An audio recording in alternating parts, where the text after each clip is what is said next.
ನಮಸ್ಕಾರ. ಉತ್ತರ ಕರ್ನಾಟಕ ನ್ಯೂಸ್ನ ಪ್ರೈಮ್ ಟೈಮ್ಗೆ ಸ್ವಾಗತ. ನಾನು ಹಣ್ಮಂದೇಶ್.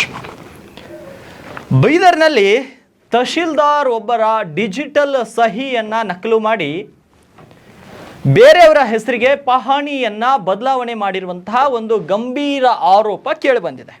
ಬೀದರ್ನ ತಹಶೀಲ್ದಾರ್ ದಿಲ್ಶಾದ್ ಮೆಹತ್ ಅವರ ಡಿಜಿಟಲ್ ಸಹಿಯನ್ನು ಫೋರ್ಜರಿ ಮಾಡಲಾಗಿದೆ ಅನ್ನೋ ಒಂದು ಆರೋಪ ಕೇಳಿಬಂದಿದೆ. ಬೀದರ್ ತಹಶೀಲ್ದಾರ್ ಕಚೇರಿಯ ಇಬ್ಬರು ಸಿಬ್ಬಂದಿಗಳು SDA ಅಂದರೆ ಸೃಜನ್ ಮತ್ತು ಅಮರೇಶ್ ಎನ್ನುವರು ಇವರ ಸಹಿಯನ್ನು ನಕಲು ಮಾಡಿ ಜಗನ್ನಾಥ್ ಎನ್ನುವವರ ಹೆಸರಿನಲ್ಲಿದ್ದಂಥ 8 ಎಕರೆ 13 ಗುಂಟೆ ಜಮೀನನ್ನು ಹೊಲದ ಪಕ್ಕದಲ್ಲಿರುವಂತಹ ಮೊಹಮ್ಮದ್ ಇಸ್ಮಾಯಿಲ್ ಎನ್ನುವವರ ಹೆಸರಿಗೆ ಬದಲಾವಣೆ ಮಾಡಲಾಗಿದೆ ಅನ್ನೋ ಒಂದು ಗಂಭೀರ ಆರೋಪವನ್ನು ಕೇಳಿಬಂದಿದೆ. ಬೀದರ್ ತಾಲೂಕಿನ ನಂದಗಾಂವ್ ಗ್ರಾಮದ ಸರ್ವೆ ನಂಬರ್ 24/6ರಲ್ಲಿ ಒಟ್ಟು 12 ಎಕರೆ ಜಮೀನಿರುತ್ತೆ. ಅದರಲ್ಲಿ 4 ಎಕರೆ ಮೊಹಮ್ಮದ್ ಇಸ್ಮಾಯಿಲ್ ತಂದೆ ರಜಾಕ್ ಅವರ ಹೆಸರಿನಲ್ಲಿರುತ್ತೆ. 4 ಎಕರೆ 8 ಗುಂಟೆ.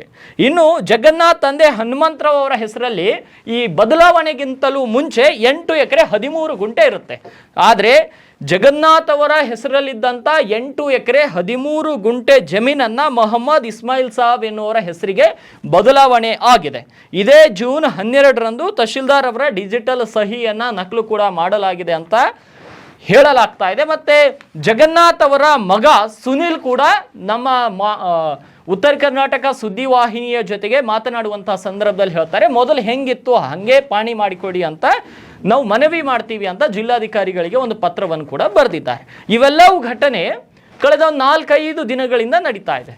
ಆದರೆ ಮೇಲ್ನೋಟಕ್ಕಂತೂ ಇದರಲ್ಲಿ ಇಬ್ಬರು ಸಿಬ್ಬಂದಿಗಳು ತಮ್ಮ ಕರ್ತವ್ಯ ಲೋಪವನ್ನು ಮೆರೆದಿದ್ದಾರೆ ಮತ್ತು ಕರ್ತವ್ಯದ ದುರುಪಯೋಗ ಮಾಡಿಕೊಂಡಿದ್ದಾರೆ ಅನ್ನೋದು ಮೇಲ್ನೋಟಕ್ಕೆ ಕಂಡು ಬಂದಿದೆ. ಆದರೆ ಇಲ್ಲಿಯ ತನಕ ಯಾವುದೇ ಪ್ರಕರಣ ದಾಖಲು ಆಗಿಲ್ಲ ಪೊಲೀಸ್ ಠಾಣೆಗಳಲ್ಲಿ.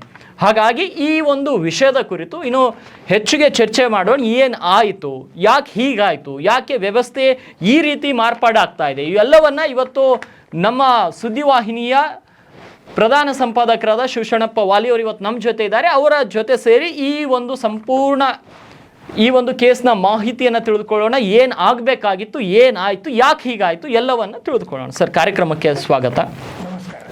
ಸರ್, ಜಗನ್ನಾಥ್ ಏನು ಬೀದರ್ ಜಿಲ್ಲೆಯ ನಂದಗಾಂವ್ ಗ್ರಾಮದಲ್ಲಿ ಜಗನ್ನಾಥ್ ಎನ್ನುವರಿಗೆ ಸೇರಿದಂತಹ 8 ಎಕರೆ 13 ಗುಂಟೆಯನ್ನು ಏಕಾಏಕಿ ಬೇರೆ ಒಬ್ಬವರಿಗೆ ವರ್ಗಾವಣೆ ಆಗುತ್ತೆ ಅಂದರೆ ಇದರಲ್ಲಿ ಸಿಬ್ಬಂದಿಗಳ ಒಂದು ಕೈವಾಡ ಇರುತ್ತೆ ಮತ್ತು ಅಧಿಕಾರಿಗಳ ಬೇಜವಾಬ್ದಾರಿತನ ಇರುತ್ತೆ. ಸರ್, ಈ ಕೇಸ್ನ ನಾವು ಯಾವ ಆ್ಯಂಗಲಲ್ಲಿ ನೋಡ್ಬೋದು ಸರ್? ಯಾರ ತಪ್ಪು, ಏನು ಆಗಬೇಕಿತ್ತು ಅಂತ? ಆತ್ಮೀಯ ಪ್ರೇಕ್ಷಕರಿಗೆ ಒಂದೇ ಮಾತ್ರ, ಬೀದರ್ ಜಿಲ್ಲೆಯಲ್ಲಿ ಇದು ಹೊಸತೇನಲ್ಲ ಮತ್ತು ಜಿಲ್ಲಾ ಆಡಳಿತದಲ್ಲಿ ಇವತ್ತೇ ಇರುವಂಥ ತಪ್ಪಾಗಿದೆ ಅಂತೇನಲ್ಲ. ನಾನು ಯಾಕೆ ಮಾತಿ ಹೇಳ್ತೇನೆ ಅಂದರೆ, ನಮ್ಮ ಜಿಲ್ಲಾ ಆಡಳಿತ ಯಾವ ರೀತಿ ನಡೀತಿದೆಯೋ ಅವರಿಗೇ ಗೊತ್ತು, ಸಾಮಾನ್ಯರಿಗೆ ಅರ್ಥ ಆಗೋದಿಲ್ಲ. ನಾನು ಯಾವುದೇ ಅಧಿಕಾರಿ ದ್ವೇಷನೂ ಅಲ್ಲ ಅಥವಾ ಅವರ ಬಾಲಬಡಕನೂ ಅಲ್ಲ. ಸಮಾಜದ ಹಿತಕ್ಕಾಗಿ ದುಡಿಯೋ ಅಧಿಕಾರಿ ಇದ್ದರೆ ಅವರಿಗೆ ಬೇಕಾದಂಗೆ ಹೊಗಳಿ ನಮ್ಮ ಸುದ್ದಿಯನ್ನು ಮಾಡುತ್ತೇವೆ. ದೇಶದ್ರೋಹಿ ಅಥವಾ ಸಮಾಜದ್ರೋಹಿ ಅಥವಾ ಜಿಲ್ಲೆ ಆಡಳಿತಕ್ಕೆ ವಿರೋಧಿಯಾಗಿದ್ದರೆ ಅವರನ್ನು ನಮ್ಮ ಸುದ್ದಿವಾಹಿನಿ ಖಂಡಿಸುತ್ತದೆ. ಇವಾಗ ಆಶ್ಚರ್ಯದ ಸಂಗತಿ, ನಮ್ಮ ಜಿಲ್ಲೆಯ ಉಸ್ತುವಾರಿ ಮಂತ್ರಿ ತುಂಬ ಖಡಕ್ ಆಗಿದ್ದಾರೆ ಅಂತ ಹೆಸರುವಾಸಿಯಾಗಿದ್ದಾರೆ. ಯಾಕಂದರೆ ಒಂದೇ ಒಂದು ಕಾರಣ, ಅವರು ಸದಾಚಾರಿಯಾಗಿದ್ದಾರೆ, ಚಾರಿತ್ರ್ಯವನ್ನು ಒಳ್ಳೆಯ ರೀತಿಯಲ್ಲಿ ಇಟ್ಕೊಂಡಾರೆ, ಯಾವುದೇ ಅಧಿಕಾರಿಗಳಿಂದ ಹತ್ತ ತಗೊಳ್ಳೋದಿಲ್ಲ. ಅದಕ್ಕಾಗಿ ಅವರು ಮೀಟಿಂಗ್ ತಗೊಳ್ಳೋ ಹೊತ್ತಿಗೆ ಅಧಿಕಾರಿಗಳು ನಡುತ್ತಾರೆ ಅಂತ ನಾನು ಕೇಳೀನಿ. ಅದು ಸರಿನು.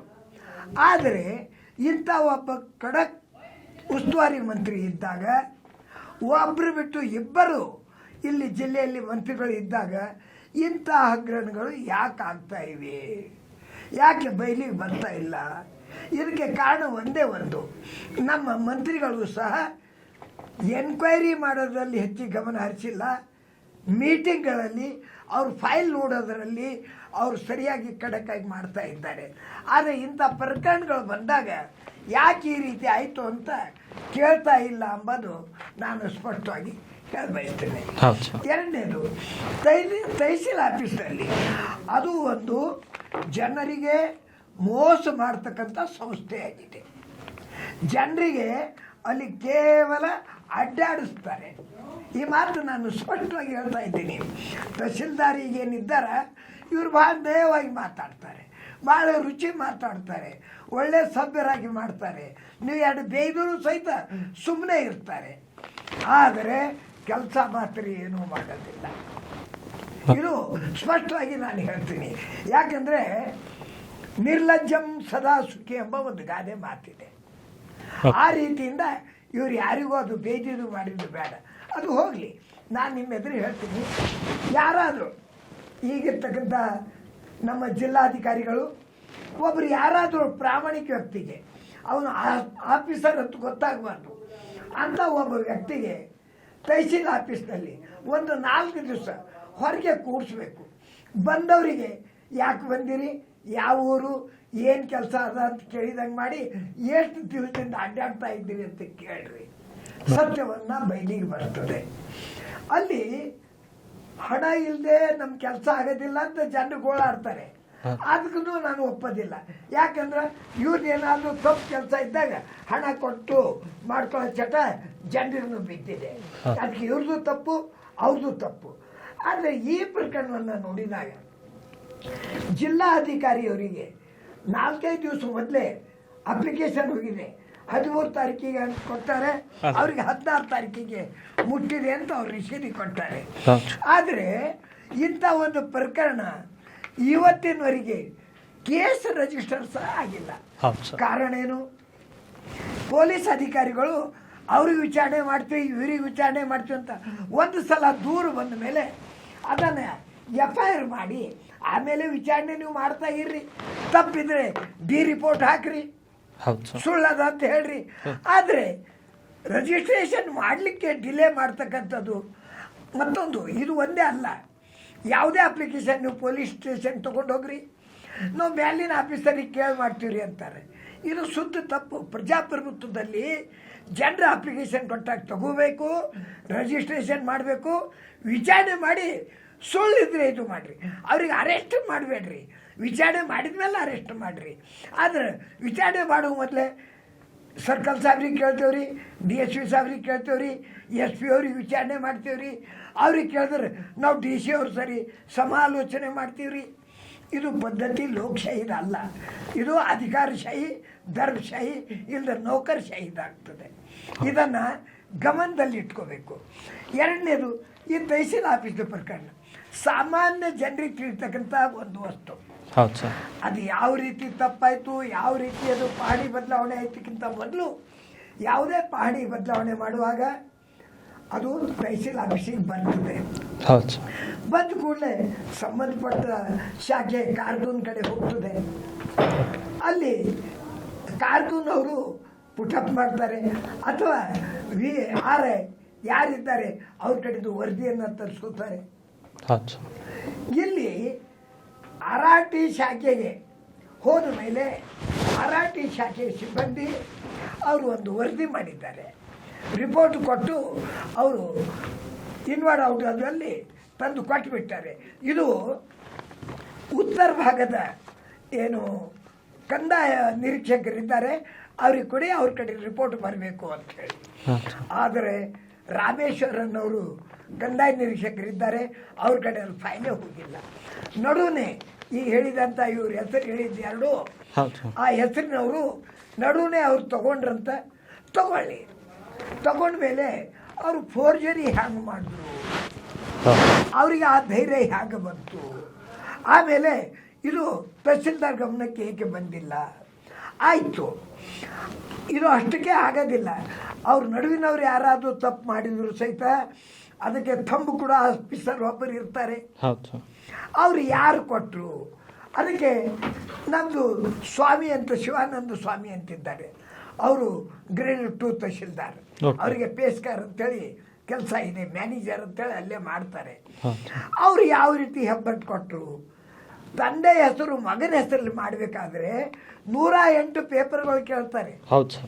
ಈ 8 ಎಕರೆ 1 ಗುಂಟ 2 ಗುಂಟ ಅಲ್ಲ, 8 ಎಕರೆ ಭೂಮಿ ಕೇಳುವಾಗ ಇವ್ರು ಯಾಕೆ ಅದರ ವಿಚಾರಣೆ ಮಾಡಿಲ್ಲ ಸ್ವಾಮಿಯವರು? ಇದರಲ್ಲಿ ಏನು ಗೂಢದ ಇದೆ? ಆಮೇಲೆ ಪೊಲೀಸ್ ಸ್ಟೇಷನ್ಗೆ ಸ್ವಾಮಿಯವರು ಹೋಗಿ ಅಪ್ಲಿಕೇಶನ್ ಕೊಟ್ಟಾರೆ, ತಹಸೀಲ್ದಾರ್ ಯಾಕೆ ಕೊಟ್ಟಿಲ್ಲ? ತಮ್ಮ ಕೊಡೋರು ಸ್ವಾಮಿಯವರು, ಅವರು ಕೂಡ ತಪ್ಪಿಸ್ತಾರೆ. ಹೌದು ಸರ್. ಅಪ್ಲಿಕೇಶನ್ ಕೊಡಬೇಕಾದವರು ತಹಸೀಲ್ದಾರು, ಇವರು ಸುಮ್ಮನೆ ಕೂತಾರೆ. ಕಾರಣ ಏನು? ನಾನು ಇದರಲ್ಲಿ ಕೆಳಗಿನ ಕ್ಲಾರ್ಕ್ ಹಿಡ್ಕೊಂಡು ತಹಸೀಲ್ದಾರ್ವರೆಗೆ ಎಲ್ಲರೂ ಶಾಮೀಲಾಗಿದ್ದಾರೆ. ಹೌದು ಸರ್. ಒಬ್ಬರನ್ನು ಒಬ್ಬರು ಮುಚ್ಕೊಳ್ಳೋ ಸಲುವಾಗಿ ಈ ರೀತಿ ನಾಟಕ ಮಾಡ್ತಾ ಇದ್ದಾರೆ. ಸಣ್ಣ ಕೇಸ್ ಇದ್ದಾಗ ಒಂದೇ ದಿವಸದಾಗ ಹೋಗಿ ಮೊಕದ್ದಮೆ ನಡೆಸ್ತಾರೆ. ಇದಕ್ಕೆ ಯಾಕೆ ಮಾಡ್ತಾ ಇಲ್ಲ? ಅಲ್ಲ ಸರ್, ತಹಶೀಲ್ದಾರ್ ಅವ್ರ ಗಮನಕ್ಕೆ ಬಂದ ಮೇಲೆ ಅವ್ರು ಜಿಲ್ಲಾಧಿಕಾರಿಗಳಿಗೆ ಪತ್ರ ಬರೀತಾರೆ ಸರ್, ನಂದು ಈ ತರ ಫೋರ್ಜರಿ ಆಗಿದೆ ಅಂತ. ಫೋರ್ಜರಿ ಆಗಿದೆ ಅಂತ DC ಅವ್ರಿಗೆ ರಿಪೋರ್ಟ್ ಕೊಟ್ಟು ನಿಮ್ದು DA ಮಾಡ್ರಿ ಡಿಪಾರ್ಟ್ಮೆಂಟ್. ಆದ್ರೆ ಮುಂದೆ ನಿಂತು ಯಾರ ಸಹಿ ಫೋರ್ಜರಿ ಆಗಿದೆ ಅವ್ರಿಗೆ ಅಷ್ಟು ಕಾಳಜಿ ಇರ್ಬೇಕಲ್ಲ ಸರ್, ಸ್ಟೇಷನ್ಗೆ ಹೋಗಿ ನಾನು ಕಂಪ್ಲೇಂಟ್ ಮಾಡಿಸ್ತೀನಿ ನಾನು. ಅಲ್ಲ, ತಹಸೀಲ್ದಾರ್ ಯಾಕೆ ಮಾಡಿಲ್ಲ? ಈಗ ಅದೇ ಪ್ರಶ್ನೆ ಸರ್. ಯಾಕಂದ್ರೆ ಸಹಿ ಕೊಟ್ಟವರು, ಇದು ಹೆಬ್ಬಟ್ಟು ಕೊಟ್ಟವರು ಸಿರಿಸ್ಟೇದಾರರು, ಫೋರ್ಜರಿ ಮಾಡಿದವರು SDAಗಳು, ಇವ್ರು ಎಲ್ಲರೇ ಅದರಲ್ಲಿ ಬರ್ತಾರೆ. ಹೌದು ಸರ್. ಆದ್ರೆ ಅವ್ರ ಮೇಲೆ ಕೇಸ್ ಮಾಡೋ ಹೊತ್ತಿಗೆ ತಹಸೀಲ್ದಾರ್ ಹೋಗಿ ಯಾಕೆ ಕೊಟ್ಟಿಲ್ಲ? ಹೌದು ಸರ್. ಯಾರು ತಪ್ಪು ಅಂತ ಕೊಟ್ಟಾರೆ, ಹೆಬ್ಬಟ್ಟು ಕೊಟ್ಟಾರೆ, ಅವ್ರ ಕಡೆಯಿಂದ ಅರ್ಜಿ ಯಾಕೆ ಕೊಡಿಸಿದ್ರು? ಹೌದು ಸರ್. ಅಂದ್ರೆ ಇವ್ರು ಎಲ್ಲರೂ ಶಾಮೀಲಾಗಿದ್ದಾರೆ. ಅಲ್ಲ, ಇಡೀ ಕಂದಾಯ ವಿಭಾಗ ಏನೇ ಇದ್ರು ಸರ್, ಅದಕ್ಕೆ ಹೆಡ್ ತಾಲೂಕಿಗೆ ಯಾರಾದ್ರೂ ಇದ್ರೆ ತಹಶೀಲ್ದಾರ್ ಅವರು. ಇದ್ರ ಜವಾಬ್ದಾರಿನೂ ಅವರೇ ಹೊತ್ಕೊಂಡು ಖುದ್ದಾಗಿ ಸ್ಟೇಷನ್ಗೆ ಹೋಗಿ ಕಂಪ್ಲೇಂಟ್ ಮಾಡಿಸಿ ತಪ್ಪಿಸ್ತಾರನ್ನ ಜೈಲಿಗೆ ಕಳಿಸ್ಬೇಕಿತ್ತು. ಕಳಿಸ್ಬೇಕು.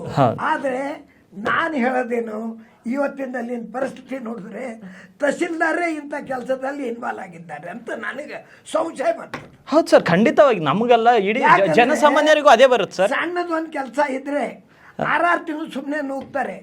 ಮತ್ತೊಂದು, ನಾನು RC ಅವರಿಗೆ ತುಂಬ ಧನ್ಯವಾದ ಹೇಳ್ತೀನಿ. ಯಾಕಂದ್ರೆ ಅವರು ಆ ಸ್ವಾಮಿಗೆ ಬಳ್ಳಾರಿ ಟ್ರಾನ್ಸ್ಫರ್ ಮಾಡಿದ್ದಾರೆ. ಆದ್ರೆ ಅದ್ರ ಜೊತೆಲಿ ಒಂದು ವಿನಂತಿ ಮಾಡ್ತೀನಿ, ಟ್ರಾನ್ಸ್ಫರ್ ಇದು ಪನಿಷ್ಮೆಂಟ್ ಅಲ್ಲ. ಅವರು ಮಾಡಿದಂಥದ್ದು ತಪ್ಪಿಗೆ ಅವ್ರು ಮಾಡಿಲ್ಲ ಅಂದ್ರೆ ಬಿಡ್ರಿ, ಆದ್ರೆ ಅವ್ರು ಯಾಕೆ ಹೆಬ್ಬಾಳ್ ಕೊಟ್ರು, ಅವ್ರು ಯಾವ ರೀತಿ ತಪ್ಪಾಯ್ತು? ಒಂದು ಸಣ್ಣ ಸಹಿ ಮಾಡ್ಬೇಕಾದ್ರೆ 10 ಸಲ ಚೆಕಿಂಗ್ ಮಾಡ್ತಾರೆ. 8 ಎಕರೆ ಅದು ಮತ್ತೆ ಅರ್ಥಬರ್ದಾಗ ಮಾಡ್ತಾ ಇದ್ದಾರೆ, ಪರವಾಗಿಲ್ಲ. ಹೌದು ಸರ್. ಅವ್ರಿಗೆ ಏನೂ ಸಂಬಂಧ ಇಲ್ಲ, ಜಾತಿ ಸಂಬಂಧ ಇಲ್ಲ, ಭಾಷೆ ಸಂಬಂಧ ಇಲ್ಲ, ರಕ್ತ ಸಂಬಂಧ ಇಲ್ಲ. ಅಂತವ್ರ ಹೆಸರು ಮಾಡುವಾಗ ಕಣ್ಮುಚ್ಚಿ ಇವ್ರು ಹೋಗಿ ಹೆಬ್ಬಟ್ಟು ಕೊಡ್ತಾರಂದ್ರೆ, ಇವರು ಹೆಬ್ಬಟ್ಟು ಅಂಟ ಬಾತ್ರಲ್ಲ, ಇವರು ಎಜುಕೇಟೆಡ್, ಕೆಲಸ ಮಾಡಿದವರು, ಸುಮಾರು ವರ್ಷ ನೌಕರಿ ಮಾಡಿದ್ದಾರೆ. ಇವ್ರು ಯಾವ ರೀತಿ ಹೆಬ್ಬಟ್ಟು ಕೊಟ್ರು?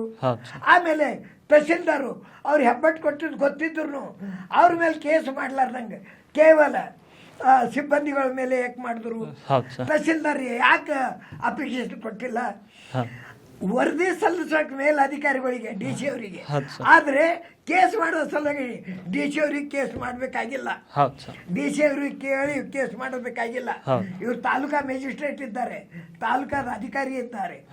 ಇವ್ರು ಒಂದೇ ಅಲ್ಲ, ಇವ್ರು ಬಂದಾಗಿನಿಂದ ಮೇಲಧಿಕಾರಿಗಳು, ನಾ RC ಅವ್ರಿಗೆ ವಿನಂತಿ ಮಾಡ್ತೀನಿ, DC ಅವ್ರಿಗೆ ಕೇಳ್ಕೊಳ್ತೀನಿ, ಇವ್ರು ಬಂದಾಗಿನಿಂದ ಎಷ್ಟು ಫೈಲ್ ಡಿಸ್ಪೋಸಲ್ ಮಾಡಿದ್ದಾರೆ, ಎಷ್ಟು ದಿವ್ಸಕ್ಕೆ ಮಾಡಿದ್ದಾರೆ, ಯಾವ್ಯಾವ ಫೈಲ್ ಯಾಕೆ ಮಾಡಿದ್ದಾರೆ, ಯಾವ ಜಲ್ದಿ ಆಗ್ಯಾವ, ಯಾಕೆ ಆಗ್ಯಾವ, ಡಿಲೇ ಆಗಿದ್ದು ಏನು ತಪ್ಪತ್ತು ಉಳ್ದಾವ, ಇದರ ಎನ್ಕ್ವೈರಿ ಮಾಡಬೇಕು. ನಿಜವಾಗಿ ನೋಡಿದ್ರೆ ನಮ್ಮ ಜಿಲ್ಲೆಯಲ್ಲಿ ಈ ತಹಸೀಲ್ ಆಫೀಸ್ ಕಟ್ಟಬೇಕಾದ್ರೆ ತಹಸೀಲ್ದಾರರೇ ಅದಕ್ಕೆ ಹೊಣೆಗಾರರು, ಮುಖ್ಯ ಅವರೇ ಇದ್ದಾರೆ. ಅವ್ರು ಬಂದಾಗಿನಿಂದ ಇಲ್ಲಿ ಹಗರಣ ಹೆಚ್ಚಾಗ್ತಾ ಇವೆ, ಲಂಚಕೋರಿತರು ಹೆಚ್ಚಾಗ್ತಾ ಇದೆ, ಬಡವರ ಕೆಲಸಗಳು ಆಗ್ತಾ ಇಲ್ಲ. ಅಲ್ಲ ಸರ್, ಈಗ 8 ಎಕರೆ ಹೋಗಿದೆ, ಆತನ ಮಗ ಪತ್ರದಲ್ಲಿ ಬರೀತಾರೆ ಆತ್ಮಹತ್ಯೆ ಮಾಡಿಕೊಂಡು ನಾವು ಅಲ್ಲ ಸರ್, ಸಡನ್ ಆಗಿ ಪಾಪ ಅವರು ಧೈರ್ಯವಂತರು, ಏನು ಆಗಿಲ್ಲ. ಯಾವುದಾದ್ರೂ ಬಡ ಹೆಣ್ಮಗಳು ಯಾರು ಬಡವರು ಇದ್ರೆ ಆತ್ಮಹತ್ಯೆಗೆ ಅದು ಶರಣಾಗಿದ್ರೆ ಸರ್, ಅವ್ರ ಪರಿಸ್ಥಿತಿ, ಕುಟುಂಬದ ಪರಿಸ್ಥಿತಿ ಏನಾಗ್ತಾ ಇತ್ತು ಸರ್? ಮೊದಲನೇದು ನಮ್ದು ಅಜ್ಞಾನ, ಇದು ಆತ್ಮಹತ್ಯೆಗೆ ಶರಣ ಆಗ್ತೀವಿ ಅಂತಾರೆ. ನಾವು ಆತ್ಮಹತ್ಯೆಗೆ ಶರಣ ಆಗಬಾರ್ದು. ತಪ್ಪು ಮಾಡಿದ ಅಧಿಕಾರಿ ಕೈ ಹಿಡಿದು ಮೇಲಧಿಕಾರಿ ಹತ್ತೆ ನಿಂದಿಸಿ ಅದ್ರ ಬಗ್ಗೆ ಶಿಕ್ಷೆ ಮಾಡಿಸ್ಬೇಕು. ನಾವು ಆತ್ಮಹತ್ಯೆ ಮಾಡ್ಕೋಬಾರ್ದು. ಅಲ್ಲ, ಮಾಡ್ಕೋಬಾರ್ದು. ಆದ್ರೆ ತಿಳುವಳಿಕೆ ಇಲ್ದಂಗೆ ಮಾಡ್ತಾರೆ, ಅದು ಸರಿಯಾಗಲ್ಲ. ಆತ್ಮಹತ್ಯೆ ಮಾಡ್ಕೋತೀನಿ ಅಂತ ಹೇಳೋದೇ ತಪ್ಪು. ಮೇಲಾಧಿಕಾರಿಗಳಿಗೆ ಕೊಟ್ಟು ಇದ್ರ ವಿರುದ್ಧ ನಾವು ಹೋರಾಟ ಮಾಡ್ತೀನಿ ಅಂತ ಹೇಳಿ. ಅಲ್ಲ ಸರ್, ಹೋರಾಟ ಪ್ರೈವೇಟ್ ಒಂದು ಕೇಸ್ ಆಗ್ಲಿ, ಫೋರ್ಜ್ ಕೇಸ್ ಎಲ್ಲರ ಮೇಲೆ ಸಾಯ್ತೀನಿ ಅಂತ ಹೇಳೋದಕ್ಕೆ, ಆತ್ಮಹತ್ಯೆ ಮಾಡ್ತೀನಿ ಅಂತ ಹೇಳೋದಕ್ಕೆ ನಾನು ಅಲ್ಲ ಸರ್. ಈಗ ಕಳೆದ 4 ದಿನಗಳಿಂದ ಈ ಪ್ರಕರಣ ಇದರಲ್ಲೇ ತಿರುಗ್ತಾ ಇದೆ ಸರ್. ಇವತ್ತು ಶನಿವಾರ, ಮತ್ತೆ ನಾಳೆ ಭಾನುವಾರ ಬರುತ್ತೆ, ಅಧಿಕಾರಿಗಳಿಲ್ಲ, ಅವ್ರಿಲ್ಲ, ಇವ್ರಿಲ್ಲ, ಮತ್ತೆ ನಾಳೆ ಇವರು ಈ ರೀತಿ ಮಾಡಿದ್ರು. ಪೊಲೀಸ್ ಇಲಾಖೆಯವರು ಕೇಸ್ ರಿಜಿಸ್ಟರ್ ಮಾಡಿ ಎನ್ಕ್ವೈರಿ ಮಾಡ್ಲಿಕ್ಕೆ ಅವ್ರಿಗೆ ಅಧಿಕಾರ ಇದೆ. ಹೌದು ಸರ್. ಅದು ಯಾರ್ಯಾರು ಆಗಿದ್ದಾರೆ ಅದು ಆಮೇಲೆ ಎನ್ಕ್ವೈರಿ ಮಾಡ್ಲಿ. ಮೊಟ್ಟ ಮೊದಲು ಒಂದು ರಿಜಿಸ್ಟ್ರೇಷನ್ ಮಾಡ್ಲಿಕ್ಕೆ ಅವ್ರಿಗೆ ಕೇಳ್ತೀನಿ ಇವ್ರಿಗೆ ಕೇಳ್ತೀನಿ ಅಂತ ಯಾಕೆ ಕೇಳ್ತಾರೆ? ಹೌದು ಸರ್. ಅಲ್ಲ ಅವ್ರು ಎನ್ಕ್ವೈರಿ ಮಾಡಿದ್ಮೇಲೆ ಇವ್ರು ಆರೋಪಿಗಳಲ್ಲ ಅಂದ್ರೆ ನಾವೇ ಸುದ್ದಿ ಮಾಡ್ತೀವಿ ಸರ್. ಅಲ್ಲ ಬಿ ರಿಪೋರ್ಟ್ ಹಾಕ್ಲಿ ಅವರು. ಹೌದು ಸರ್. ಅಲ್ಲ ಆದ್ರೆ ಕೇಸ್ ತಗೊಳ್ಳೋದಿಲ್ಲ. ಮತ್ತೊಂದು ನಮ್ದು ಪೊಲೀಸ್ SP ಸಾಹೇಬರಿಗೆ ನನ್ನೊಂದು ವಿನಂತಿ ಇದೆ. ಸಾಮಾನ್ಯ ಒಬ್ಬ ವ್ಯಕ್ತಿ ಪೊಲೀಸ್ ಸ್ಟೇಷನ್ಗೆ ಹೋಗಿ ಅರ್ಜಿ ಕೊಟ್ಟಾಗ ಅವನ ಅರ್ಜಿನೇ ಸ್ವೀಕಾರ ಮಾಡೋದಿಲ್ಲ. ನೋಡ್ರಿ ನಮ್ಮ ಮೇಲಿನ ಆಫೀಸರ್ ಬರ್ತಾರೆ, ಅಲ್ಲಿ ಒಬ್ಬರು ಸ್ಟೇಷನ್ ಆಫೀಸರ್ ಅಂತ ಹೇಳಿ ಕೂತಿರ್ತಾರೆ. ಅವ್ರ ಕೆಲಸನೇ ಬಂದಿದ್ದು ತಗೋಬೇಕು, ರಿಸಿಟ್ ಕೊಡ್ಬೇಕು. ಆಮೇಲೆ ಅದು ಕೇಸ್ ರಿಜಿಸ್ಟರ್ ಮಾಡಿ ಅದು ಎನ್ಕ್ವೈರಿ ಮಾಡೋದು ಮೇಲಧಿಕಾರಿಗಳು. ಅದು ಬಂದವರಿಗೆ ಮುಂಜಾನೆಯಿಂದ ಪಾಪ ಅಧಿಕಾರಿಗಳ ಮೇಲಿನ ಕೆಲಸದಾಗಿರ್ತಾರೆ, ಆ ಕಡೆ ಈ ಕಡೆ ಅವರು ಹೋಗಿರ್ತಾರೆ, ಫೀಲ್ಡ್ನಲ್ಲಿ ಕೆಲಸ ಇರ್ತದೆ ಹೋಗಿರ್ತದೆ, ಅವ್ರು ಬರುವವರೆಗೆ ಅವ್ರು ಕೂಡ್ಬೇಕು. ತಡ ಆಯ್ತು ಅಂತೇಳಿ ಇವ್ರ ಮನೆಗೆ ಹೋದ್ರದ ಮತ್ತೆ 2ನೇ ದಿವಸ ಬರೋದ್ರೊಳಗೆ ಮತ್ತೆ ಆಫೀಸರ್ ಸಿಗೋದಿಲ್ಲ. ಈ ರೀತಿ ಏನಾಗ್ತದೆ, ನಮ್ಮ SP ಸಾಹೇಬರು ಸ್ಪಷ್ಟವಾದಂತ ಒಂದು ಆದೇಶ ಕೊಡ್ಬೇಕು. ಅರ್ಜಿ ಬಂದಿದ್ದು ತಗೊಂಡು ನಕಲ್ ಕೊಡ್ರಿ, ಅವ್ರಿಗೆ ರಿಸಿಟ್ ಕೊಡ್ರಿ, ಆಮೇಲೆ ನೀವು ರಿಜಿಸ್ಟರ್ ಮಾಡಿ, ಸುಳ್ಳಿದ್ರೆ ಅದಕ್ಕೆ ಬಿ ರಿಪೋರ್ಟ್ ಹಾಕ್ರಿ, ಅದ್ರ ಜನರಿಗೆ ತಿರ್ಗಾಡಿಸ್ಬೇಡ್ರಿ ಅಂತ ಹೇಳ್ಬೇಕು. ಆಗ ಮಾತ್ರ ಜನಸ್ನೇಹಿ ಪೊಲೀಸರು ಅನ್ಸ್ಕೊಂತಾರೆ. ಅಷ್ಟೇ ಅಲ್ಲ, ಇಂಥ ಈ ತಾಲೂಕಾ ಆಫೀಸ್ನಲ್ಲಿ ಈ ತಹಸೀಲ್ದಾರರು ಈ ರೀತಿ ಮಾಡೋದ್ರಿಂದ ಅನೇಕ ಅವ್ಯವಹಾರದ ಮನೆಗಳು ಸಹಿತ ಆಗ್ತಾ ಇವೆ. ಆದ್ರೆ ನಮ್ಮಲ್ಲಿ ಆಶ್ಚರ್ಯ ಆಗ್ತದೆ, DC ಅವರ ಆರ್ಡರ್ ಆದ್ಮೇಲೆ, AC ಅವರ ಆರ್ಡರ್ ಆದ್ಮೇಲೆ ಈ ಶಾಣೆ ಇದ್ದ ತಹಸೀಲ್ದಾರು ಮತ್ತೆ ಕಂದಾಯ ನಿರೀಕ್ಷಕರಿಗೆ ಒಂದು ರಿಪೋರ್ಟ್ ಕಳಿಸ್ತಾರೆ. ನಮಗೆ ರಿಪೋರ್ಟ್ ಅಂದರೆ DC ಅವರು AC ಅವರು ಕೊಟ್ಟಿರೋ ರಿಪೋರ್ಟ್ಗೆ ಬೆಲೆ ಇಲ್ಲ. ಒಬ್ಬ ಮತ್ತೆ ಕಂದಾಯ ನಿರೀಕ್ಷಕ ಒಂದು ರಿಪೋರ್ಟ್ ಕೊಡ್ಬೇಕಾ ಅಂದ್ರೆ ಇದರಲ್ಲಿ ಏನೂ ಸಿಗೋದಿಲ್ಲ, ಏನಾದ್ರೂ ಬರ್ಲಿ ಈ ರೀತಿ ಪೀಡಿತರು ಕೊಡ್ತಾರೆ ಅಂತಕ್ಕಂಥ ಮನೋಭಾವನೆ ಇರ್ತದೆ. ಅಲ್ಲ, ಬೇಸಿಕ್ ಆಗಿ ಡಿಸ್ಟ್ರಿಕ್ಟ್ ಸುಪೀರಿಯರ್ ಯಾರು ಅಂದ್ರೆ AC DC ಅವರು. ನಾನು SP ಸಾಹೇಬ್ರ ನಾಲೆಜ್ ಮತ್ತೊಂದು ತರ್ಬೇಕಂತೀನಿ. ತಹಸೀಲ್ ಆಫೀಸ್ನಲ್ಲಿ ಒಬ್ಬಕ್ಕೆ ಪ್ಯೂನ್ ಇದ್ದಾಳೆ, ಅವಳ ಮನೆಯಲ್ಲಿ ಕಳು ಆಗಿದೆ, ಅವಳು ಸ್ಟೇಷನ್ಗೆ ಹೋಗಿ ಬರ್ಸಿದ್ದಾಳೆ. ಆಕೆ ಪಾಪ ಬರ್ಲಿಕ್ಕೆ ಬರೋದಿಲ್ಲ, ಅವಳು ಲಿಖಿತ್ ಕೊಟ್ಟಿಲ್ಲ, ಸ್ಟೇಟ್ಮೆಂಟ್ ಕೊಟ್ಟಿದ್ದಾಳೆ. ಅವರೆಲ್ಲ ಹೇಳಿದ್ದಾರೆ, ಇವತ್ತಿನವರೆಗೆ ಅದು ಕೇಸ್ ರಿಜಿಸ್ಟರ್ ಆಗಿಲ್ಲ. ಕೇಳಲಿಕ್ಕೆ ಹೋದ್ರು, ನಾವು ಹುಡುಕ್ ಕೊಡ್ತೀವಿ ತಗೋ, ನಿನ್ಗೆ ಏನ್ ಮಾಡಿದ ಅಂತ ಹೇಳ್ತಾರೆ. ಇದಕ್ಕೆ SP ಅವರು ಏನು ಹುಡುಕ್ ಕೊಡ್ತಾರೋ ನಂಗೆ ಗೊತ್ತಿಲ್ಲ. ಯಾಕಂದ್ರೆ ಯಾವ್ದಾದ್ರು ಒಂದು ಕಳು ಹಿಡಿದೇವು ಅಂತೇಳಿ SP ಅವರು ಹಿಡ್ಕೊಂಡು ಕ್ಲಾರ್ಕ್ನವರೆಗೂ ಹಿಡ್ಕೊಂಡು ಕಾನಿಸ್ಟೇಬಲ್ ಅವರಿಗೆ ಎಲ್ಲರೂ ನಿಂತು ಫೋಟೋ ತೆಗೆದು ಪೇಪರ್ ಕೊಡ್ತಾರೆ. ಇದ್ರ ಬಗ್ಗೆನೂ ಅದೇ ರೀತಿ ಮಾಡ್ರಿ. ಇದು ಕಳು ಹಿಡಿದಿದ್ದು ಕೊಡ್ರಿ, ಆಕೆ ಅಪ್ಲಿಕೇಶನ್ ಕೊಟ್ರಿ, ಕೇಸ್ ರಿಜಿಸ್ಟರ್ ಯಾಕೆ ಮಾಡಿಲ್ಲ ಸಂಬಂಧಪಟ್ಟ ಆಫೀಸರ್ ಕೇಳ್ರಿ, ಮಾಡೋದಿಲ್ಲ. ಈ ರೀತಿಯಿಂದಾಗಿ ಕಾನೂನು ಬಾಹಿರ ಆಗ್ತಕ್ಕಂಥ ಕೆಲಸಕ್ಕೆ ಚಟುವಟಿಕೆಗಳಿಗೆ ಪೊಲೀಸರು ಸಹಕರಿಸ್ತಾ ಇದ್ದಾರೆ. ಆಮೇಲೆ ಕಾನೂನು ಬಾಹಿರ ಕೆಲಸ ಮಾಡಲಿಕ್ಕೆ ತಹಸೀಲ್ ಆಫೀಸ್ದವರು ಸಹಕರಿಸ್ತಾ ಇದ್ದಾರೆ. ಅದಕ್ಕೆ ಒಟ್ಟಾರೆ ಹೇಳಬೇಕಾದ್ರೆ ನಮ್ಮ ಡಿಸ್ಟ್ರಿಕ್ಟ್ ಅಡ್ಮಿನಿಸ್ಟ್ರೇಷನು ಯಾವುದೇ ರೀತಿ ಬ್ರೇಕ್ ಇಲ್ಲದಂಥ ಗಾಡಿ ಆಗಿದೆ ಏನೋ, ಹೋಗ್ತಾ ಇದೆ ಏನು ಅಂತ ಅನಿಸ್ತದೆ. ಅತಿ ದುಃಖ ಯಾಕಾಗ್ತದೆ ಅಂದರೆ, ನಮಗೆ ಒಬ್ಬ ಪವರ್ಫುಲ್ ಉಸ್ತುವಾರಿ ಮಂತ್ರಿ ಇದ್ದು ಬೀದರ್ ಜಿಲ್ಲೆಯಲ್ಲಿ ನಡೀತಾ ಇದೆ. ಅದಕ್ಕೆ ಯಾಕೆ ಈ ರೀತಿ ಮಾಡ್ತಾ ಇದ್ದಾರೆ? ಅವರೊಬ್ಬರು ಪವರ್ಫುಲ್, ಕರಪ್ಟ್ ಇಲ್ಲ, ಒಳ್ಳೆ ರೀತಿ ಮಾಡ್ತಾರೆ, ಚಾರಿತ್ರವಂತಿದ್ದಾರೆ ಅಂತಂಬದು ಹೆಮ್ಮೆದಿಂದ ನಾವು ಹೇಳ್ಕೊತೀವಿ. ಆದರೆ ಈ ರೀತಿ ಆದಾಗ ಇವತ್ತಿನವರೆಗೆ ಅವ್ರದ್ದು ಒಂದು ಸ್ಟೇಟ್ಮೆಂಟ್ ಇಲ್ಲ, ಅವ್ರು ಏನೂ ಹೇಳಿಲ್ಲ. ಇದನ್ನು ನೋಡಿದಾಗ ಯಾಕೆ ನಮ್ದು ಉಸ್ತುವಾರಿ ಮಂತ್ರಿ ಅವರು ಇಷ್ಟು ಸಣ್ಣ ಕೂತಾರೆ, ಅಥವಾ ಅವರು ಯಾವುದೇ ರೀತಿ ಕರಪ್ಟ್ ಇಲ್ದೋದನ್ನು ಅಧಿಕಾರಿಗಳು ಕೈವಾಡಕ್ಕೆ ಅವ್ರು ಮಣಿದಾರೇನು ಅಂತ ಡೌಟ್ ಬರ್ತಾ ಇದೆ. ಮೇಲ್ನೋಟಕ್ಕಂತೂ ಈಗ ಅದೇ ಸ್ಪಷ್ಟವಾಗಿ ಅದನ್ನ ತಾವು ಉಸ್ತುವಾರಿ ಮಂತ್ರಿಗಳು ನೋಡಬೇಕು. ಅವ್ರು ನೋಡೋಕ್ಕಿಂತ ಮೊದಲು ಅದೇ ಕೆಲಸಕ್ಕೆ ನೇಮಿಸಿದಂಥ ಜಿಲ್ಲಾಧಿಕಾರಿಯವರಾಗಲಿ AC ಅವರಾಗಲಿ ಇದರ ಮೇಲೆ ಸೂಕ್ತ ಕ್ರಮ ತಗೊಳ್ಬೇಕು. ಇಮ್ಮಿಡಿಯೇಟ್ ಕೇಸ್ ರಿಜಿಸ್ಟರ್ ಆಗಬೇಕು. ಅಷ್ಟೇ ಅಲ್ಲ, ಬರೀ ಕೇವಲ ಇಬ್ಬರ ಮೇಲೆ ಮಾಡಿ ಓಡಿಸ್ತೇವೆ ಅಂತಲ್ಲ, ಇದಕ್ಕೆ ಥಂಬ್ ಯಾರು ಕೊಡ್ತಾರೆ, ಯಾರ್ಯಾರು ಇನ್ವಾಲ್ವ್ ಇದ್ದಾರೆ, ಒಬ್ರಿಲ್ಲ 10 ಜನ ಇರ್ಬೋದು. ತಹಸೀಲ್ದಾರಿಗೆ ಕೊಟ್ಟ ಮೇಲೆ ಅವ್ರು ಯಾಕೆ ಕೊಟ್ಟಿಲ್ಲ, ಅವ್ರ ಮೇಲೆ ಸಹಿತ ಒಂದು ಆಫೀಷಿಯಲ್ ಎನ್ಕ್ವೈರಿ DNO ನಡಿಬೇಕು. ಮತ್ತೆ ಈ ಕಡೆ ಇಲ್ಲಿ ನೋಡಬೇಕು. ಕೇವಲ ಒಬ್ಬರಿಗೆ ಎಲ್ಲೋ ಟ್ರಾನ್ಸ್ಫರ್ ಮಾಡಿ ಮತ್ತೆ ಅದು ಕೇಸ್ ಮುಚ್ಚೋ ಪ್ರಯತ್ನ ಮಾಡಿದಂಗೆ ಆಗ್ತದೆ. ಅಲ್ಲ, ಸಿಟ್ಟಿಂಗ್ ಜಡ್ಜಿಂದ ಮಾಡಿಸಿದ್ರೆ ಮಾತ್ರ ಸರ್, ಯಾಕಂದ್ರೆ ಕೇವಲ ಒಬ್ಬ ಇಬ್ಬರು SDAಗಳ ಹೆಸರನ್ನ ಇಲ್ಲಿ ತೋರಿಸ್ತಾ ಇದ್ದಾರೆ ವೈಭವೀಕರಿಸಿ. ಆದ್ರೆ ಶಂಬಟ್ಟು ಕೊಟ್ಟದ್ದು ಯಾಕೆ ಹಿಡ್ದಿಲ್ಲ? ಹೌದು, ಅವನೇ ಮುಖ್ಯ. ಅವ್ನು ಕುಡ್ದೇ ಇದ್ರೆ ಮುಟೇಶನ್ನೇ ಆಗ್ತಿದ್ದಿಲ್ಲ. ಹೌದು ಸರ್. ಇಲ್ಲ, ತಹಶೀಲ್ದಾರ್ ಅವರು ಕೂಡ ನನ್ನ ಸೈ ಫಾರ್ಜರಿ ಆಗಿದೆ ಅಂತ ಹೇಳಿದ್ದಾರೆ ಸರ್. ಆದ್ರೆ ಅಪ್ಲಿಕೇಶನ್ ಕೊಡಬೇಕಿತ್ತು, ಖುದ್ದಾಗಿ ಸ್ಟೇಷನ್ಗೆ ಹೋಗಿ. ಯಾಕಂದ್ರೆ ಅವ್ರ ಹೆಸರನ್ನ ದುರ್ಬಳಕೆ ಆಗಿದೆ. ಆ ಹೆಸರಿಗಿರೋ ತಹಶೀಲ್ದಾರ್ ಅನ್ನೋ ಒಂದು ಪವರಿಗಾದ್ರೂ ಕಂಪ್ಲೇಂಟ್ ಮಾಡಿಸ್ಬೋದಿತ್ತು ಸರ್. ಬೇರೆಯವ್ರದ್ದು ಯಾವ್ದು ಸಣ್ಣ ವಿಷಯದ ತಹಶೀಲ್ದಾರ್ ಸಾಹೇಬ್ರು ಹೇಳಿದ್ದಾರೆ ಮಾಡ್ಬೇಕಂತ ಆಗಿದೆಯೋ ಅಥವಾ ಇಂಥ ಯಾವ ಕೆಲಸ ಮಾಡ್ಲಿಕ್ಕೆ ಇವರೇ ಆಸ್ಪತ್ರೆ ಕೊಟ್ಟಾರೋ ಅವು ಹಳವನು ಎಲ್ಲ ಎನ್ಕ್ವೈರಿ ಆಗ್ಬೇಕು. ಯಾಕಂದ್ರೆ ಒಂದೇ ಸಲ ಒಬ್ಬ ತಾಲೂಕಾ ಮ್ಯಾಜಿಸ್ಟ್ರೇಟ್ ಸಹಿ ದುರ್ಬಳಕೆ ಮಾಡುವ ಧೈರ್ಯ ಒಬ್ಬ ಕ್ಲಾರ್ಕ್ ಮಾಡೋದಿಲ್ಲ. ಅವ್ನು ಮಾಡಿದಾನಂದ್ರೆ ಮೊದ್ಲು ಯಾವ್ದಾದ್ರು ಇವ್ರ ಹೇಳಿಕೆ ಪ್ರಕಾರ ತಪ್ಪು ಕೆಲಸ ಅವ್ನು ಮಾಡಿದ್ದಾನೆ, ಅದ್ ಮಾಡಿದ ರೂಢಿಯಿಂದ ತಹಶೀಲ್ದಾರಿಗೆ ಹ್ಯಾಬಿಟ್ ಇದೆ ಅಂತ ತಿಳಿದು ಅವ್ನು ಮಾಡಿದ್ದಾನೆ. ಇವ್ರು ಎಲ್ಲರದ್ದು ಎನ್ಕ್ವೈರಿ ಆಗ್ಬೇಕು. ನಾನು ಈ ಮಾತು ಯಾವುದೇ ತಹಶೀಲ್ದಾರ್ ದ್ವೇಷದಿಂದ ಅಲ್ಲ, ತಹಶೀಲ್ದಾರ್ ನಂದೇನು ವೈರಿ ಅಲ್ಲ. ಆದ್ರೆ ಜನಸಾಮಾನ್ಯ ನ್ಯಾಯ ಸಿಗಬೇಕಾದ್ರೆ ಒಬ್ಬ ತಾಲೂಕಾ ಮ್ಯಾಜಿಸ್ಟ್ರೇಟ್ ಆಗಿ ಅದು ಮಾಡಿಲ್ಲ. ಅವ್ರು ಮಾಡಿಲ್ಲ ಅಂತೇಳಿ ಜಿಲ್ಲಾಧಿಕಾರಿ ಅವ್ರಿಗೆ ಯಾವುದೇ ರೀತಿ ಕ್ರಮ ಜರುಗಿಸಿಲ್ಲ. ಈ ಅಧಿಕಾರಿಗಳು ಏನೂ ಮಾಡಿಲ್ಲ ಅಂತೇಳಿ ಪೊಲೀಸ್ನವರು ಕೇಸ್ ರಿಜಿಸ್ಟರ್ ಮಾಡಿಲ್ಲ. ಜಿಲ್ಲಾದಲ್ಲಿ ಈ ರೀತಿ ಅವ್ಯಾವ ನಡೆದಿದೆ ಅಂದರೆ ನಮ್ಮ ಉಸ್ತುವಾರಿ ಮಂತ್ರಿ ಸಹಿತ ಸುಮ್ಮನೆ ಕುಳಿತಿದ್ದಾರೆ. ಇದನ್ನೆಲ್ಲ ನೋಡಿದ್ರೆ ಬೀದರ್ ಜನರಿಗೆ ಯಾರೂ ದಿಕ್ಕಿಲ್ಲ, ಇವ್ರು ತಾನೇ ಬದುಕಬೇಕು, ಸತ್ತಿಲ್ಲ ಅಂತ ಬದುಕಿದ್ದಾರೆ ಅಂತ ಹೇಳಬೇಕಾಗ್ತದೆ. ಇವ್ರಿಗೆ ಜೀವ ಯಾಕೆ ಬದುಕಿದ್ದಾರೆ ಇನ್ನು ಅಂದ್ರೆ ಇನ್ನೂ ಸತ್ತಿಲ್ರಿ, ಅದಕ್ಕೆ ಬದುಕಿದ್ದಾರೆ ಅಂತ ಹೇಳ್ಬೇಕಾಗ್ತದೆ. ಇಲ್ಲದೆ ಇದ್ರೆ ಜನರು ರೊಚ್ಚಿಗೆದ್ದು ಆಂದೋಲನ ಮಾಡ್ಬೇಕಾಗ್ತದೆ. ಆಂದೋಲನ ಎದಕ್ಕೂ ಇದು ಅಲ್ಲ, ಸಾಮಾನ್ಯ ಜನರಿಗೆ ತೊಂದರೆ ಆಗ್ತದೆ. ಅಧಿಕಾರಿಗಳು ಅಷ್ಟು ಸಲುವಾಗಿ ಅವ್ರಿಗೆ ನೇಮಿಸ್ಯಾರೆ. ಜನರ ಆಂದೋಲನ ಮಾಡಿದ್ಮೇಲೆ ಕೆಲಸ ಮಾಡ್ಲಿಕ್ಕೆ ಅಲ್ಲ, ಕೆಲಸ ಮೊದಲು ಮಾಡ್ಬೇಕು ಅಂತೇಳಿ. ಆದ್ರೆ ಅಷ್ಟೇ ಅಲ್ಲ, ಜಿಲ್ಲಾಧಿಕಾರಿ ಹತ್ರನು 2-3 ತಿಂಗಳ ಫೈಲ್ಗಳು ಬೀಳ್ತವೆ ಎಂಬ ಗೋಳು ಹೊರಗಡೆ ಇದೆ. ಅವ್ರ ಎದುರು ಯಾರು ಅನ್ನೋದಿಲ್ಲ ಜಿಲ್ಲಾಧಿಕಾರಿಗೆ. ಆದ್ರೆ 3 ತಿಂಗಳ ಫೈಲು ಅವ್ರು ಒಂದು ಸಹಿ ಮಾಡ್ಲಾರ್ದಂಗ ಇಟ್ಕೊಳ್ತಾರೆ ಅಂತಿದೆ. ಅದು ಸುಳ್ಳು ಕರೆನು ಮೇಲಾಧಿಕಾರಿಗಳು RC ಅವರು ಒಬ್ಬರು ಪ್ರಾಂಪ್ಟ್ ಇದ್ದಾರೆ, ಅವ್ರ ಮೇಲಿನ ಮೇಲೆ ಬರೀತಾ ಇರ್ತಾರೆ. RC ಅವರು ಸ್ವತಃ ಒಂದು ಟೀಮ್ ಕಳಿಸಿ DC ಅವರಾಗ್ಲಿ ತಹಶೀಲ್ದಾರ್ ಆಗಲಿ ಎಷ್ಟು ದಿವಸದಿಂದ ಯಾವ್ಯಾವ ಫೈಲ್ ಇಟ್ಕೊಂಡಾರೆ, ಯಾರ್ಯಾರು ತಪ್ಪು ಮಾಡಿದ್ದಾರೆ ಒಂದ್ಸಲ ಎನ್ಕ್ವೈರಿ ಮಾಡಿದ್ರೆ ಅವರಿಗೆ ಬೀದರ್ ಜನರು ತುಂಬ ಚಿರಋಣಿ ಆಗ್ತಾರೆ. ನಾನು ಒಂದು ಹೇಳ್ತೀನಿ, ನಾಗರಿಕರೇ, ನೀವು ಅಭಿಮಾನದಿಂದ ಬದುಕಲಿಕ್ಕೆ ಕಲೀರಿ, ನೀವು ಸ್ವಲ್ಪ ಜಾಗೃತರಾಗ್ರಿ. ಈ ಅಧಿಕಾರಿಗಳು ಎಲ್ಲರೂ ತಲೆಬಾಗ್ತಾರೆ. ನಾವು ಅಧಿಕಾರಿಗಳಿಗೆ ಗೌರವ ಕೊಡಬೇಕು. ಒಬ್ಬ ಆಫೀಸ್ ಪ್ಯೂನ್ ಅಂದ್ರೆ ಅವ್ನಿಗೆ ಗೌರವ ಕೊಡಬೇಕು. ನಾವು ಯಾರ ಬಗ್ಗೆ ಗೌರವ ಇಲ್ಲ ಅಂತಲ್ಲ, ಆದ್ರೆ ಆ ಕುರ್ಚಿ ಮೇಲೆ ಕುಂತು ಗೌರವ ಇಲ್ಲದ ಕೆಲಸ ಮಾಡ್ತಾರಂದ್ರೆ ಅವ್ರಿಗೆ ಕೈ ಹಿಡಿದು ಕೆಳಗೆ ಇಳಿಯುವಂತೆ ಮಾಡಬೇಕು. ಅಂತ ಕಾರ್ಯ ನೀವು ಮಾಡ್ರಿ. ಈ ರೀತಿ ನಿಲ್ದ್ರೆ ನಮ್ಮ ಬೀದರ್ ಒಂದು ಶರಣರ ನಾಡು, ಸಂತರ ನಾಡು ಅಂತೇಳಿ ಭಾಳ ಹೆಸರುವಾಸಿಯಾಗಿದೆ.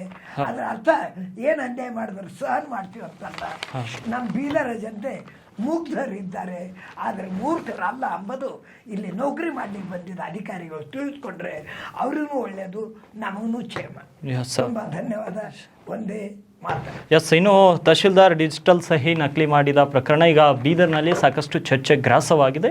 ಈಗಲಾದರೂ ಏನು ತಪ್ಪಿಸ್ತರ ವಿರುದ್ಧ ಕ್ರಮ ಆಗುತ್ತಾ, ರೈತ ಜಗನ್ನಾಥ್ ಅವರ ಹೇಳಿಕೆಯನ್ನು ದಾಖಲಿಸ್ಕೊಂಡು ಏನು ದೊಡ್ಡ ಮಟ್ಟದ ತನಿಖೆ ಆಗುತ್ತಾ ಅನ್ನೋದು ಕಾದು ನೋಡಬೇಕು. ಆದರೆ ಬಹುಶಃ ಆದಷ್ಟು ಬೇಗ ಆದರೆ ರೈತ ಪರ ಮತ್ತು ಏನು ರೈತ ಈ ದೇಶದ ಬೆನ್ನೆಲುಬು ಅಂತ ನಾವು ಅಷ್ಟು ಹೆಮ್ಮೆಯಿಂದ ಹೇಳ್ತೀವೋ, ಆ ರೈತನಿಗಾದ ಅನ್ಯಾಯವನ್ನು ಸರ್ಕಾರಗಳು ಆದಷ್ಟು ಬೇಗ ಮುತುವರ್ಜಿಯನ್ನು ವಹಿಸಿ ಆ ರೈತನಿಗೆ ನ್ಯಾಯ ಕೊಡಿಸುವ ಕೆಲಸ ಮಾಡ್ತವೆ ಅನ್ನೋ ಒಂದು ಭರವಸೆ ಇದ್ದೀವಿ. ಆದಷ್ಟು ಬೇಗನೆ ಮುಂದಿನ ಅಪ್ಡೇಟನ್ನು ನಿಮ್ಮ ಮುಂದಿಡುವಂತಹ ಪ್ರಯತ್ನವನ್ನು ಮಾಡ್ತೇವೆ. ಮತ್ತೆ ನಾಡಿದ್ದು ಸಿಗ್ತೇವೆ ಪ್ರೈಮ್ ಟೈಮ್.